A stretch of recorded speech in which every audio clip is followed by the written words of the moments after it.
ඒ නිසා අලි සබ්රි අමරතුමනි මම අපි මුලින් හිතුවා ඔබතුමා වේදිකාවල කතා කරනකොට මුස්ලිම් සිංහල අය අතර හොඳ සම්බන්ධයක් ගොඩනගන්න සමගියක් ගොඩනගන්න හොඳම ඇමතිවරයා තමයි ඔබතුමා කියලා. නමුත් ඒ බලාපොරොත්තුවද කනගාටුවෙන් උනත් කියන්න ඕන අද ඒ බලාපොරොත්තු අපි බිඳ වැටලා තියෙන බව. පළමුවෙන්ම කියන්න ඕන එක රටක් එක නීතියක් යටතේ පෙනී හිටපු එතුමා. එපමණක් නෙවෙයි ඒ මහා ඡන්දයෙන් බලයට පත්වෙච්ච ඒ අපේ අලි සබ්රි අධිකරණ ඇමතිවරයා මේ කරන ප්‍රකාශය පිළිබඳව ඔහු කරන ප්‍රකාශ ගැන වගකීම් කීපයක් තියෙනවා. පළවෙනි එක තමයි ඔහු කියනවා මේක මේ මම ඉදිරිපත් කළේ මේ ටැග්ලයින් ගන්න වොයිස් කට් දෙන්න තියෙන කැමැත්තට කියලා. ඉතින් පළමුවෙන්ම කියන්න ඕන පාර්ලිමේන්තුවේ විශේෂයෙන්ම අධිකරණ ඇමතිවරයා තමයි මේ උත්තර දෙන්නේ. අධිකරණ ඇමතිවරයා මෙවැනි බාලගණේ ප්‍රකාශ කරන්නේ නැතුව ඉන්නව නම් හොඳයි. මම කළේ ඊටාම නීත්‍යානුකූලව වගකිව යුතු ප්‍රකාශයක්. ඒ ප්‍රකාශය තුළ රටේ තියෙන සම්ප්‍රදායික ආණ්ඩුක්‍රම ව්‍යවස්ථාවේ නීති උල්ලංඝනය වෙන බව, මානව හිමිකම් උල්ලංඝනය වෙන බව ඊටා පැහැදිලිව මම සඳහන් කරලා ප්‍රකාශ කර සිටියා. ඉතින් ඒ ප්‍රකාශයට එතුමා උත්තර දෙන විලාසයේ උඩඟු ස්වභාවය ගැන මම කනගාටු වෙනවා. නිහතමානී හැට්ව මාහපු ප්‍රශ්නේ බරපතලකම වගකීමෙන් තීරුම් අරගෙන ඒකට උත්තර දෙනවා විනා මම මේ ජාතිවාදය අවසන් හැදුවය ආගම්වාදය අවසන් හැදුවය කියලා කරපු ඒ ප්‍රකාශ පිළිබඳව එතුමා ගැන මම ඊටාම කනගාටු වෙනවා. එදින මා ප්‍රකාශය කරපු දිනේදීම මුස්ලිම් පක්ෂයක ප්‍රධානියෙක් හිටියා. ඒ තමයි රවුෆ් හකීම්. එතුමා පවා ඒ සභාවේ පිළිගත්තා මෙම සම්පූර්ණයෙන්ම මේ தත්ත්වය ඊටා බරපතල තත්ත්වයක්. අපි ඒක සංශෝධනය කරන්න කැමැත්තෙන් ඉන්නවා. ඒකේ තියෙන අඩුපාඩු ලියන්න දැනටමත් අපි එකඟ වෙලා කියලා එතුමා නිහතමානීව සභාවේ ප්‍රකාශ කර සිටියා. එතුමා කලින් හිටපු අධිකරණ අමාත්‍යවරයෙක්. ඒ වගේම රජයේ අමාත්‍යවරයෙක් හැටියට සුදර්ශනී ප්‍රනාන්දුපුල්ලේ මැතිණිය එම මොහොතේම මාගේ ප්‍රකාශය පිළිබඳව එය අනුමත කළා ප්‍රකාශයක් කළා. ඒ වගේම මගේ පාර්ලිමේන්තු 52 යෝජනාව සම්මත කරනු ලැබුවේ පොදුජන පෙරමුණේ മന്ത്രിවරයෙක්. ඉතින් එහෙම තියෙද්දී එම ආණ්ඩුවේ ඇමතිවරයා උත්තර දෙන්න ඕන මුස්ලිම් ඇමතිවරයෙක් හැටියට නෙවෙයි රටේ අධිකරණ ඇමතිවරයා හැටියට. ඉතින් එතුමට රිදෙන්න මම කිසිම දෙයක් කිව්වේ නැහැ. ආගමික ගැටුම් ඇති වෙන කිසිම දෙයක් කිව්වේ නැහැ. ප්‍රශ්න ඇති වෙන කිසිම දෙයක් කිව්වේ නැහැ. නීත්‍යානුකූල සාධාරණ ප්‍රශ්න කීපයක් මම එතුමගෙන් ඇහුවේ. ඒවට අර යන්නේ කොහෙද ඇහුවම මල්ලේ පොල් කියන්න වගේ අහන එකට නෙවෙයි වෙනත් එකකට තමයි එතුමා උත්තර දීලා තියෙන්නේ. ඉතින් ඒ නිසා එතුමාගේ ප්‍රකාශය සම්බන්ධයෙන් මුලින්ම කියන්න එතුමා කියනවා ඉන්දියාව, පිලිපීන, ඊශ්‍රායලය, සිංගප්පූරුව වගේ රටවල මේ නීතිය තියෙනවා කියලා. මම එතුමට කියන්න කැමතියි මේ සියලු රටවල එතුමා සඳහන් කරපු රටවල ශ්‍රේෂ්ඨාධිකරණයට නොගොස් වළක්වාලමින් මේ නීති පද්ධතිය පවතින්නේ නැති බව මම එතුමට කියනවා. එතුමා ඒකට උත්තරය දෙයි. ඇයි එතුමා මේ ඉන්දියාව, පිලිපීන, ඊශ්‍රායලය, සිංගප්පූරුව ගත්තේ? ඇයි එතුමා ඊජිප්තුව ගන්න නැත්තේ? ඇයි එතුමා කසකස්තාන්, තජිකිස්තාන් ඒ වගේ මුස්ලිම් බහුතරය ජීවත් වෙන රටවල් ගන්නේ නැත්තේ? ඇයි කියලා මම මේ අවස්ථාවේදී අහන්න කැමතියි. ඊළඟට එතුමා කියනවා මුස්ලිම් විවාහ නීතිය පිළිබඳව සෞදි අරාබියත් දැන් තීරණයක් නොබෝද අරන් තියනවලු. ඉතින් සෞදි අරාබිය තීරණය ගත්තට පස්සේද අපි තීරණය ගන්න ඕන? අපේ රටේ මෙතෙක් කල මේ පාර්ලිමේන්තුවේ හිටියේ බූරුවද? ඉතින් සෞදි අරාබියේ තීරණය අපට වැදගත්කම නැහැ. සෞදි අරාබියේ තියෙන නීති පිළිබඳව මුළු ලෝකෙම මානව හිමිකම් කවුන්සිල් වල ලෝකයේ මානව හිමිකම් සංවිධානවල එහි කාන්තාව අයිතියට තියෙන තැන පිළිබඳව මහා විශාල සංවාදයක් තියෙනවා. ඉතින් ඒ නිසා සෞදි අරාබිය ගත්ත තීරණයට පස්සේ අපි ගන්නවා කියලා කියන්නේ කිසිම අවශ්‍යතාවයක් නැහැ. හැබැයි එතුමා කියපු මේ ප්‍රකාශය තුල තියෙනවා සෞදි අරාබිය පවා පිළිඅරන් තියෙනවා කුරානයේ තියෙන වගන්තිය ලෝක සම්මුතියක් අනුව සංශෝධනය කළ යුතුයි කියලා. ඒ ගැන මම එතුමාට අඩු ගානේ එක මතක් කිරීම පිළිබඳවත් ස්තුතිවන්ත වෙනවා. ඊළඟට එතුමා උගේ මං ඇහුවා මේ මුස්ලිම් නීතිය කියලා කියන්නේ දෙවියන් වහන්සේගෙන් මහමත් නබිතුමාට ලැබිච්ච පණිවිඩයක් මත නේද ක්‍රියාත්මක වෙන්නේ කියලා. එතුමා ඒකට වෙන උත්තර වගේක් දීලා තියෙනවා. එතුමා කියලා තියෙනවා මේවා මොහමඩාන් කෝඩ් 1806 නීතිය අනුව තමයි මුස්ලිම් විවාහ නීතිය ආවේ කියලා. මොහමඩාන් කෝඩ් වලට ආවේ කොහොමද කියලා එතුමා කියන්න එපා. ඒවා ආවෙත් ඉස්ලාම් නීතියම තමයි. මම මේ ඉස්ලාම් නීති විවේචනය කරනවත් හෙලා දකින්නවත් ආගම් වාදය අවසනවත් නෙවෙයි. මුස්ලිම් නීතිය සම්බන්ධයෙන් දැනුගත් ප්‍රබුද්ධ මුස්ලිම් සමාජය තුලම විවාහ වෙන වයස පිළිබඳව දැවැන්ත සාකච්ඡාවක් තියෙනවා. අපි මේ සාකච්ඡාවේදී අලි සබ්රි වගේ දැනුගත් මහත්මයෙක් ඉන්න ඕන අර ප්‍රගතිශීලී සමාජ සංවර්ධනයත් එක්ක හිතන යම්කිසි ප්‍රබුද්ධ දේශපාලන කණ්ඩායමක්. එතුමා මගේ ප්‍රශ්නෙට උත්තර දීලා තියෙන අර වහබ්වාදයේ කොටස් කරුවෙක් හැටියට. මුලින්ම කියන්න ඕන අලි සබ්රි මහත්තයා හුඟක් කනගාටුයි. ඊළඟට එතුමා කියනවා ඇමරිකාවේ 13ලු ජපානයේ 15. මේවා එතුමා මොකටද මේ ඉදිරිපත් කරන්නේ? ලෝකයේ ඇමරිකාවේ හෝ ජපානයේ හෝ ඒවා අපි පිළිගන්න ඕන ලෝක සෞඛ්‍ය සංවිධානයෙන් ඒ වගේම ලෝකයේ මානව හිමිකම් සංවිධාන වලින් පොදු ලෝක සම්මුතියක් හැටියට පිළිගත්ත දේ. ඒ කිසිම ලෝකයේ බොහෝ රටවල් සාතිශය බහුතර රටවල් ප්‍රමාණයක් විවාහ වෙන නීතිය අවුරුදු 16ට වැඩි යුතුයි කියන සම්මතයට ඇවිල්ලා තියෙනවා. 16ද 18ද කියන එක වාදිවාද තිබුණත් 16ට වැඩි කියන එකට මුළු ලෝකෙම ඇවිල්ලා තියෙනවා. ඉතින් එතුමා මට උදාහරණ දෙන්න ඕනේ නැහැ. එතුමා කරන්න හදන්නේ මේ අර ලංකාවේ අර වහබ්වාදයෙන් ආපු නීතිය යම් කිසි ආකාරයක සාධාරණීකරණය කිරීමකට නේ එතුමා මේ වගන්ති කියන්නේ නැත වෙන අවශ්‍යතාවයක් නැහැනේ. ඊළඟට එතුමා කියලා තියෙනවා 1995 වෙනකම් වයස 16. වයස 16ද 18ද කියන එක සම්බන්ධයෙන් මේ ලොකු ප්‍රශ්නයක් නැහැ. ඒ කියන්නේ 16 වුණත් ඒකේ මේ 18 කරත් ඒකේ ලොකු විශාල ප්‍රශ්නයක් නැහැ. නමුත් ප්‍රශ්නේ තියෙන්නේ ඒක නෙවෙයි.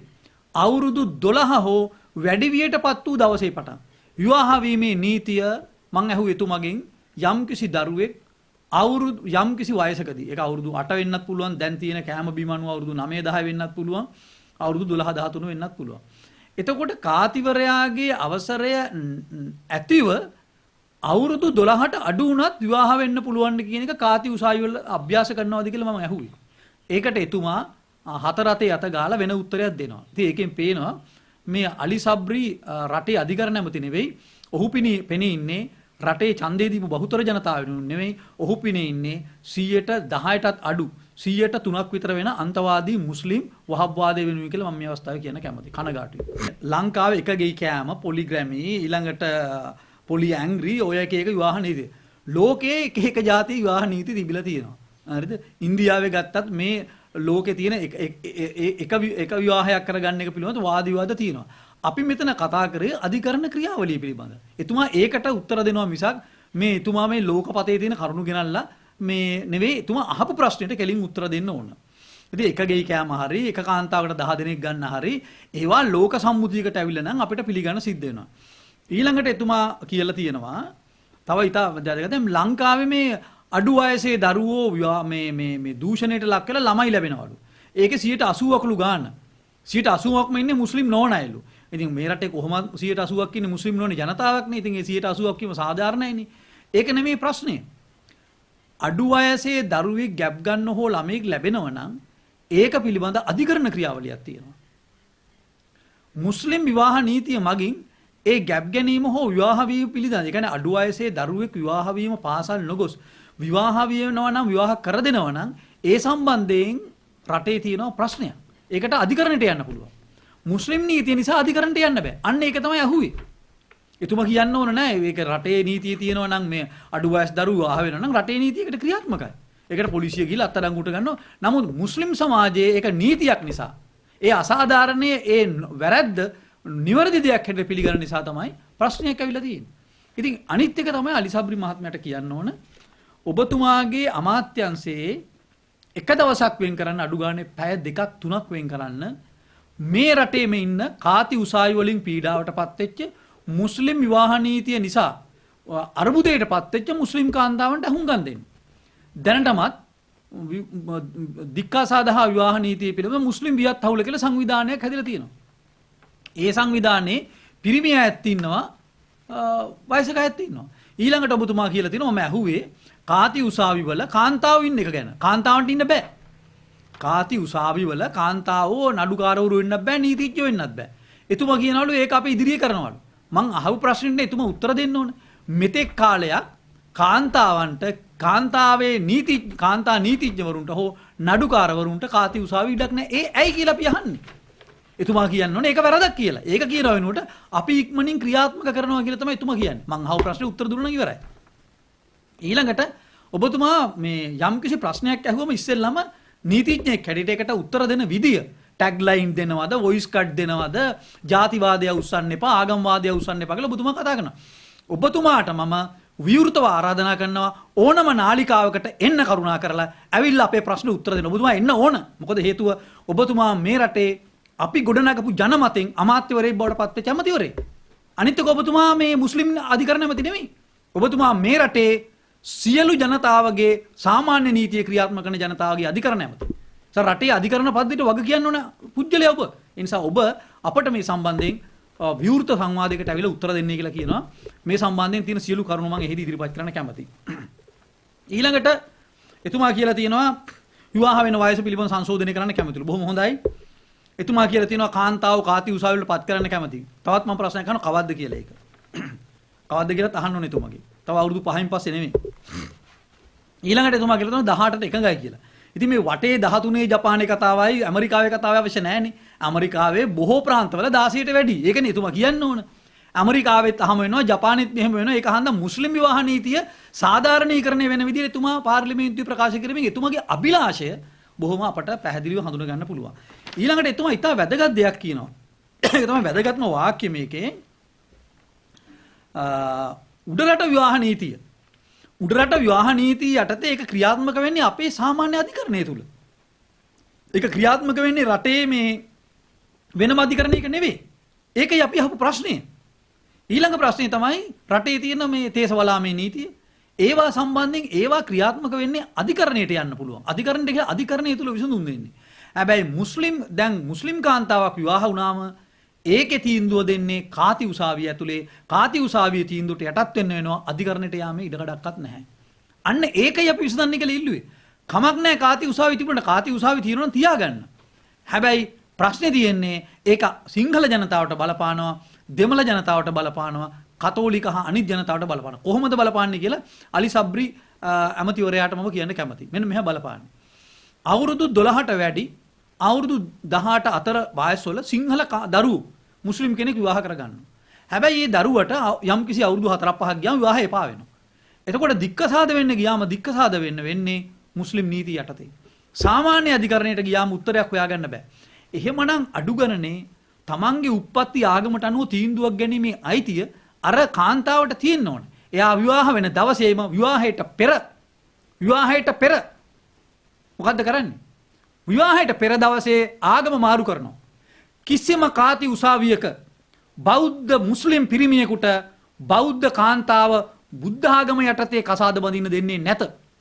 මෙන්න මේකට ඇලිසබ්රි උත්තර දෙන්න ඕන. වෙන අනම්මනම් බහූබූත කියන්නේ නැතුව. ඒ කියන්නේ Hindu කාන්තාවක් හෝ කිතුණු කාන්තාවක් හෝ විවාහ වෙනවා නම් විවාහ වීමට පැයකට හෝ ප්‍රථම ආගම අතහැරිය යුතුයි. එහෙම නැත්නම් කාති උසාවිය විවාහ කරන්නේ නැහැ. අන්න ඒකට ඇලිසබ්රි උත්තර දෙන්න ඕන. වෙන අනම්මනම් කතාවට වැඩක් නැහැ උත්තර දීලා. ඇමතිතුමෝ ඔබතුමා රටේ අධිකරණ ඇමති මෙන්න මේ මං අහන ප්‍රශ්නෙට උත්තර දෙන්න ඕන. ඊළඟට මේක බරපතල ප්‍රශ්නයක්. මොකද මේකෙන් අගතියටපත් වෙලා තියෙනවා විශාල මුස්ලිම් ප්‍රජාව. ඒකයි මම ඔබතුමාට කිව්වේ මේ සම්බන්ධයෙන් කරුණා කරලා කැඳවන්න. ඒ වගේම ප්‍රගතිශීලී ලෝකේ ප්‍රගතිශීලී මුස්ලිම් ලෝකේ මේ සම්බන්ධයෙන් ගත තීන්දුව ඒක වෙනත් අරාබි ලෝකේ රටවල් වෙන්න පුළුවන්. මැද පෙරදි කලාපේ රටවල් වෙන්න පුළුවන්. ඒක තුර්කිය වෙන්න පුළුවන්. ඒක කසකස්තානයේ තජිකිස්තානයේ වෙන්න පුළුවන්. ඒ රටවල අදහස මොකද්ද කියලා ඔබතුමා දන්නවද කියලා අහුවම ඔබතුමා කියනවා නෑ මේ රටේ මෙහෙමයි මේ රටේ මෙහෙමයි කියලා. ඒකෙන් පේනවා ඔබතුමාගේ අභිප්‍රාය තමයි අර අන්තවාදීන්ගේ ගොඩේ මූලධර්මවාදීන්ගේ ගොඩේ ඉන්නේ. ඔබතුමා පිළිගන්න ඔබතුමා මුස්ලිම් නායකයෙක් ඔබතුමා මුස්ලිම් සමාජයෙන් ආපු කෙනෙක්ට ඔබතුමා පිළිගන්න මේ රටේ මේ මුස්ලිම් මන්තවාදයේ ක්‍රියාත්මක කිරීම සඳහා මම පැහැදිලිව කියනවා අද නෙවෙයි මීට අවුරුද්දකට පෙර පටන් සෞදි අරාබියෙන් විශාල මුදල් පද්ධතියක් ආවා. ඒ සල්ලි ආපු හැටි අපි ඔප්පු කරලා තියෙනවා. අපි අධිකරණ ඇමතිතුමාගෙන් අපි අහන්න කැමතියි. මම හිස්බුල්ලට නඩුවක් දාලා තියෙනවා. ඇයි අද වෙනකන් ඒ නඩුව අහන්නේ නැත්තේ? ඇයි අහන්නේ නැත්තේ නඩුව? අපරාධ පිළිබඳව නඩුවක් අහලා තියෙනවා. ඉඩම් කොල්ල කෑම පිළිබඳව නඩුවක් අහලා තියෙනවා. විදේශ රටවලින් මුදල් ගැනීම පිළිබඳව නඩුවක් පවරලා තියෙනවා. ඇයි ඒ නඩුව අහන්නේ නැත්තේ? ඒ නිසා අලි සබ්රි ඇමතිතුමනි අපි මුලින් හිතුවා ඔබතුමා වේදිකාවල කතා කරනකොට මුස්ලිම් සිංහල අය අතර හොඳ සම්බන්ධයක් ගොඩනගන්න සමගියක් ගොඩනගන්න හොඳම ඇමතිවරයා තමයි ඔබතුමා කියලා.